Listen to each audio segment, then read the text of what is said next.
चलिए आज एक ऐसे राज्य की कहानी समझते हैं जो पहाड़ों की कोख से जन्मा था और आज अपने जन्म के ठीक 2 दशक बाद वही राज्य एक बहुत ही अहम मोड़ पर आकर खड़ा हो गया है।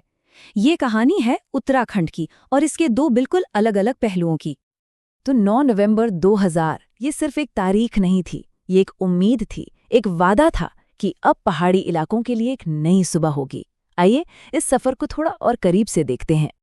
तो सबसे पहले ये समझते हैं कि आखिर इस राज्य की जरूरत क्यों पड़ी, इसकी नींव कैसे रखी गई, क्योंकि ये एक दिन की नहीं बल्कि एक लंबे संघर्ष और बहुत बड़ी उम्मीदों की कहानी है। देखिए, अलग पहाड़ी राज्य की जो मांग थी ना, ये कोई रातों रात नहीं उठी थी।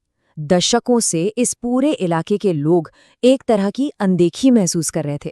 उन्हें लगता था कि उनकी जो मुश्किलें हैं, जो भौगोलिक चुनौतियां हैं, उन्हें समझा नहीं जा रहा और उनके कुदरती संसाधनों का सिर्फ फायदा उठाया जा रहा है। सालों के संघर्ष के बाद आखिरकार वो दिन आया जब उत्तराखंड बना। तो मकसद क्या था? मकसद बिल्कुल साफ था। ऐसा विकास जो पहाड़ों के लिए हो, पहाड़ों का हो और पहाड़ों के लोगों द्वारा हो। एक ऐसा शासन जो यहाँ की जमीनी हकीकत को समझे और यहाँ की संस्कृति का सम्मान करे। और ये चुनौती कोई छोटी मोटी नहीं थी। जरा इस आंकड़े पर गौर कीजिए, 86%। जब किसी राज्य का 86% हिस्सा पहाड़ी हो तो वहाँ विकास का हर एक कदम बहुत ज्यादा सोच समझ कर उठाना पड़ता है। तो ये तो थी चुनौती की बात। अब आते हैं कहानी के उस पहलू पर जहाँ इस नए नवेले राज्य ने कई शानदार मुकाम हासिल किए। ये उत्तराखंड की तरक्की की चढ़ाई है। जरा आर्थिक विकास की रफ्तार देखिए। साल 2000 में जहां राज्य की जीएसडीपी करीब 20,000 करोड़ थी, वहीं आज ये 2.5 लाख करोड़ के भी पार है। मतलब 10 गुने से भी ज्यादा की जबरदस्त छलांग। और सिर्फ इकोनॉमी ही नहीं, टूरिज्म, अरे उसमें तो गजब का बूम आया। पहले जहां साल में करीब 7.5 लाख लोग आते थे, आज वो आंकड़ा बढ़कर 4.5 करोड़ तक पहुंच गया है। इसने उत्तराखंड को सही मायनों में भारत की आध्यात्मिक और एडवेंचर कैपिटल बना दिया है। और हाँ, इस सब के पीछे एक बहुत बड़ा हाथ रहा है बेहतर कनेक्टिविटी का। ऑल वेदर रोड हो या फिर ऋषिकेश कर्णप्रयाग रेल लाइन, इन बड़े प्रोजेक्ट्स ने पहाड़ों के दूर दराज के गांवों तक पहुंचना बहुत आसान कर दिया है। यहाँ तक की कहानी तो बहुत शानदार लगती है ना?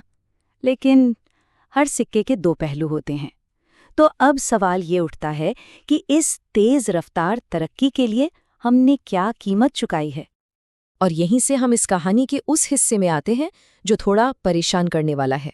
5 ऐसे बड़े संकट जो आज उत्तराखंड के भविष्य पर एक गंभीर खतरे की तरह मंडरा रहे हैं। ये 5 चुनौतियां हैं: कचरे का अंबार, आपदाओं का बढ़ता डर, शहरों की बेहाल हालत, गांवों से होता पलायन और हमारे पर्यावरण पर बढ़ता बोझ। चलिए एक एक करके इनको समझते हैं।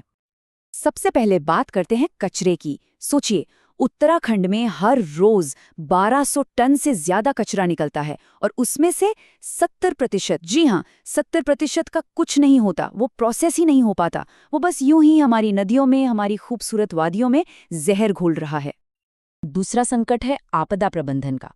2013 की केदारनाथ त्रासदी कौन भूल सकता है, हजारों जानें गईं। लेकिन सवाल यह है कि क्या हमने उससे कोई सबक सीखा? क्योंकि आज भी उन्हीं खतरनाक सेंसिटिव इलाकों में बेधड़क अनियोजित कंस्ट्रक्शन जारी है। और शहरों का हाल तो पूछिए ही मत। देहरादून जैसे शहर को ही ले लीजिए, आबादी डबल हो गई पर प्लानिंग वो कहीं नजर नहीं आती। नतीजा, घंटों के ट्रैफिक जाम, पार्किंग के लिए सिरदर्दी और जहां देखो वहां नियमों को ताक पर रखकर बनी इमारतें।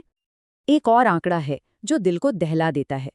1600 से ज्यादा गांव आज होस्ट विलेज यानी वीरान हो चुके हैं। क्यों? क्योंकि वहां अब कोई रहता नहीं है। नौजवान काम की तलाश में बेहतर अवसरों के लिए पहाड़ों को छोड़ चुके हैं। तो क्या सब कुछ निराशाजनक है? क्या उम्मीद की कोई किरण नहीं है? नहीं, ऐसा बिल्कुल नहीं है। अभी भी देर नहीं हुई है। अब हम समस्याओं से आगे बढ़कर समाधानों की बात करते हैं कि आगे का रास्ता क्या हो सकता है। तो देखिए, समाधान मुश्किल नहीं है। कचरे की समस्या है तो कचरे को घर पर ही अलग अलग करना अनिवार्य कर दो, भारी जुर्माना लगाओ। आपदाओं का डर है तो बिल्डिंग कोड्स को सख्ती से लागू करो और अर्ली वार्निंग सिस्टम को और ज्यादा बेहतर बनाओ। और जो पलायन और शहरों की भीड़भाड़ है, उसका भी हल है। बड़े बड़े होटलों की जगह क्यों ना हम स्थानीय होमस्टे को बढ़ावा दें। पहाड़ों में ही रोजगार के मौके पैदा करें और शहरों के लिए टेक्नोलॉजी का इस्तेमाल करके स्मार्ट प्लानिंग करें। आखिर में हमें ये समझना होगा कि असली विकास का मतलब क्या है। ये सिर्फ जीएसडीपी के बढ़ते हुए आंकड़े नहीं हैं। असली विकास का मतलब है साफ नदियां, सुरक्षित पहाड़ और हमारे बच्चों के लिए उन्हीं की अपनी जमीन पर बेहतर भविष्य के मौके।